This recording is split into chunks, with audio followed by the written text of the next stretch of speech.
Tim, thank you. Let's pivot now to one of the tightest election races here in our state. Last night was too close to call for US Congressional District 6, and without a Democrat running on the other side, the runoff in May will decide your next representative. WFMY News 2's Hunter Funk spoke to the candidates and breaks down what this means for you.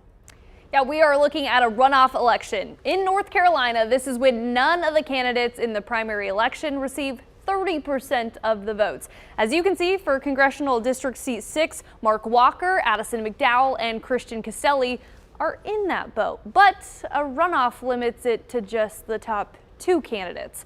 So for Caselli, unless absentee ballots and canvassing collect enough votes to push him into second place, it'll likely be Walker and McDowell going head-to-head again.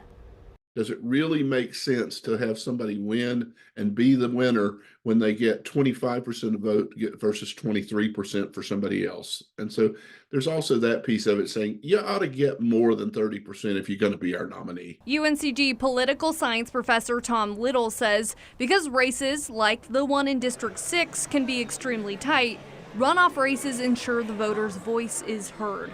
The challenge, though, Little says voter representation is typically low during a second primary. I'll be shocked if we get past 5 or 6% of the vote. What it means is the candidates have to have the mechanisms to turn out their voters. Little says this means you will see candidates ramping up ads, phone calls, even busing eligible voters to the polls, ensuring to get those votes in. For the District 3 U.S. House seat, we'll see the battle between Mark Walker and Addison McDowell. Walker experienced a runoff before. In 2015, he won a second primary for a seat in Congress.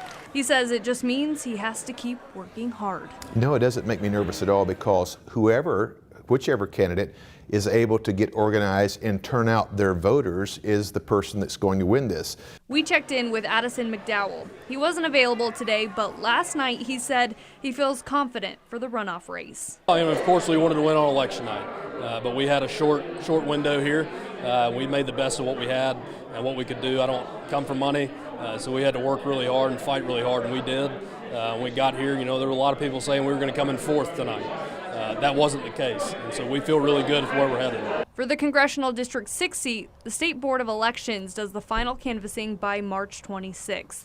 That's when we'll know who is on the ballot come May 14th for the runoff election. We're still standing. We're looking forward to May the 14th, and I think we're going to get organized and win this thing. Well, we're not going to count our blessings right now. We're focused on fighting, and that's exactly what we're going to do, and we're going to win in May.